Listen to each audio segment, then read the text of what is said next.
नमस्कार, मी सहयोगिता आणि आपण पाहत आहात विदर्भ सत्यजित लाईव्ह न्यूज। पाहूया आजची विशेष बातमी। आपण पाहत आहात विदर्भ सत्यजित लाईव्ह न्यूज। आमचे मुख्य संपादक उद्धव फंगाळ यांनी दिलेल्या माहितीनुसार मेहकर तालुक्यातील साबरा या गावामध्ये श्री खंडेराज बहुउद्देशीय वारकरी शिक्षण संस्था संचलित अनाथ आश्रम सुरू आहे।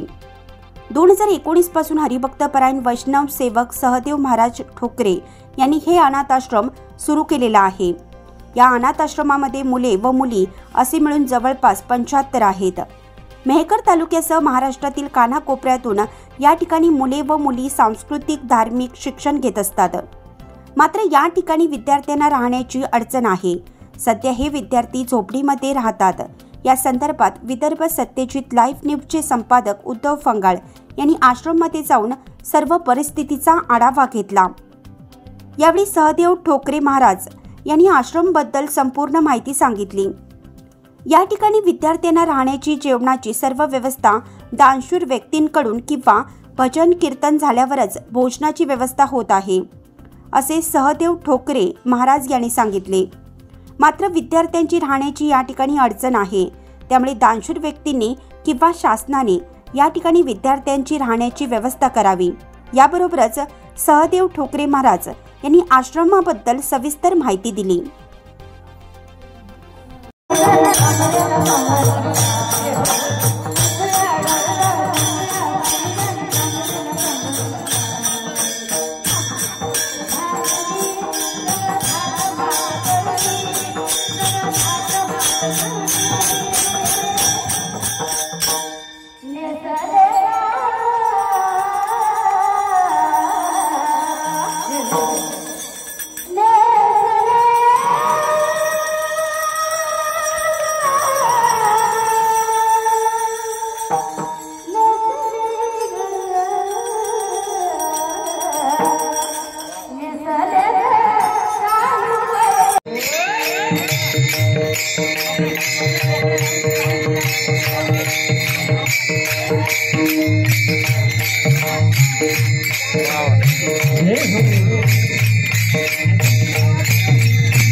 नमस्कार, मी उद्धव फंगाळ।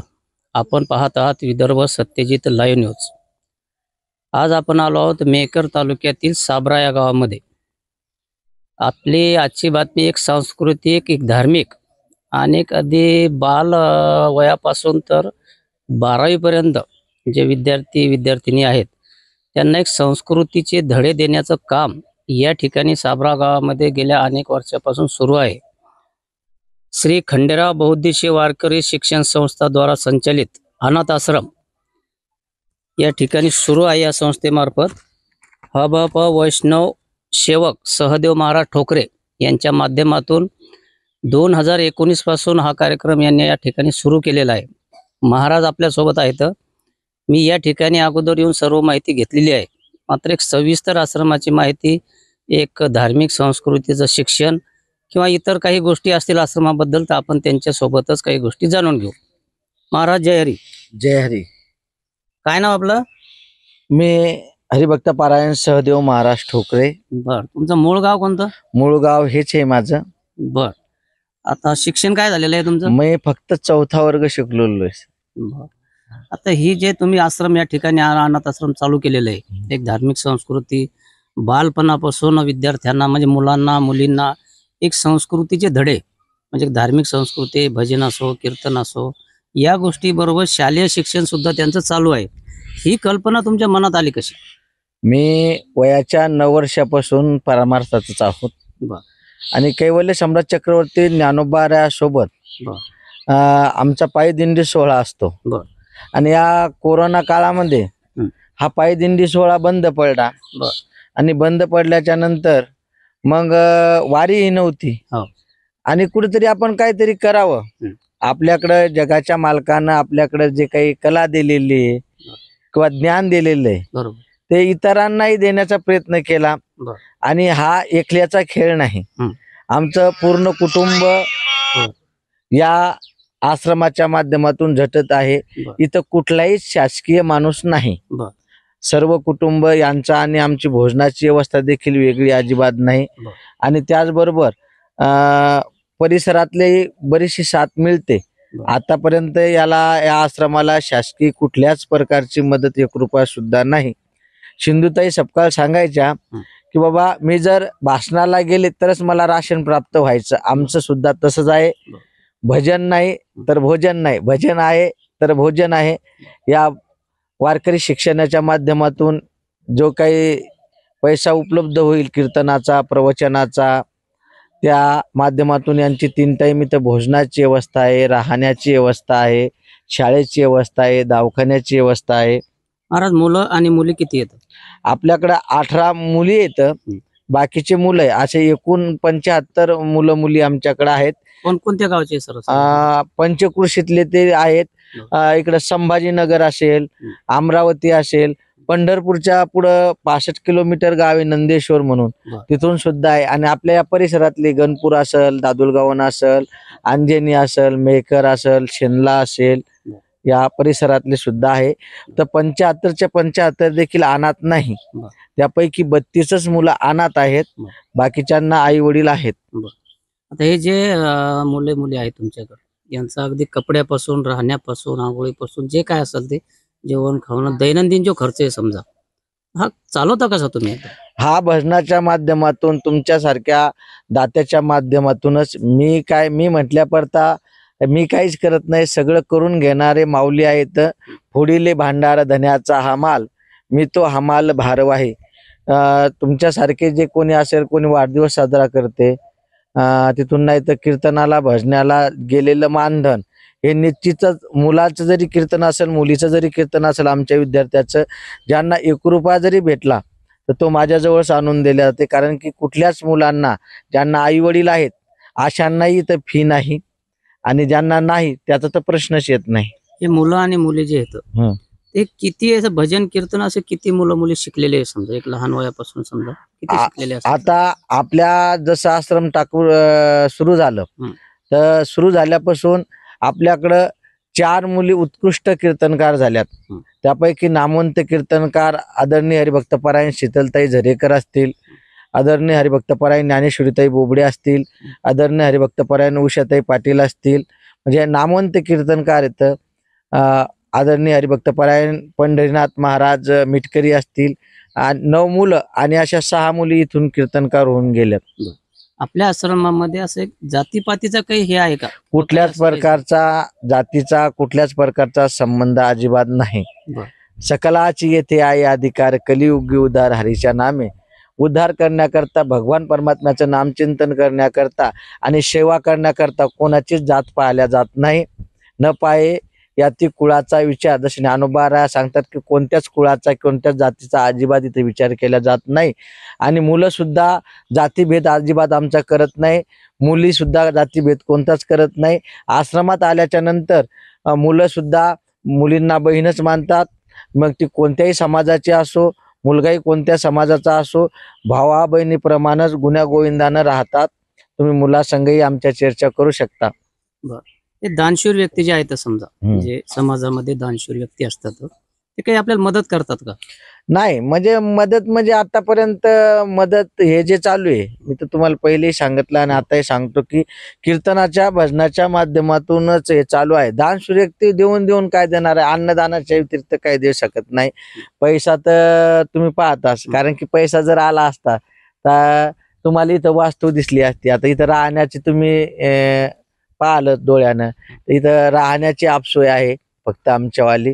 आणि अन्नदानाचं तर जसं जसं भावेल तसं तसं लोक येऊन करतात. त्यातल्या त्यात आमचा जो प्रसार आहे म्हणजे परिचय आतापर्यंत बऱ्याचशा लोकांना ही माहिती नाही. कारण की एक तर आड वळणाला आमचं खेडेगाव आहे आणि आश्रमही घरापासूनच सुरुवात केली. तुम्ही तर पाहिलं, कारण की जागाही उपलब्ध आमच्याकडे नव्हती. त्यामुळं घरापासूनच सुरुवात केली आम्ही आश्रमाची. आमच्या चॅनलच्या हा. माध्यमातून एक दानशूर व्यक्ती, संस्कृत लोक जे सहकार्य करतात, हिंदू संस्कृतीची असो का बाहेरची असो, दान करताना तिथं जात धर्म पाहिला जात नाही. त्या लोकांना व शासनाला तुमच्याकडून आवाहन काय कराल तुम्ही? खरं तर दानशूर व्यक्तिमत्वाला कुठं दान करावं हे कळल्या गेलं पाहिजे. आजकाल मंदिर मस्जिद बांधल्या पडतात. खरी आज काळाची गरज आहे. जे मुलं आमच्याकडं जेवणाकरता म्हणजे महाग होते किंवा संस्काराकरता महाग होते, आज ते इथं 3 टाइम भोजनाची व्यवस्था आहे, राहण्याची व्यवस्था आहे, शाळेची व्यवस्था आहे. आणि खरे जगाचा मालक भगवान परमात्मा याच मुलात आहेत. ज्ञानोबा तुकोबा आणखीन कुठं आहे? खरी आज काळाची गरज आहे. शासनाने इकडे लक्ष दिलं पाहिजे.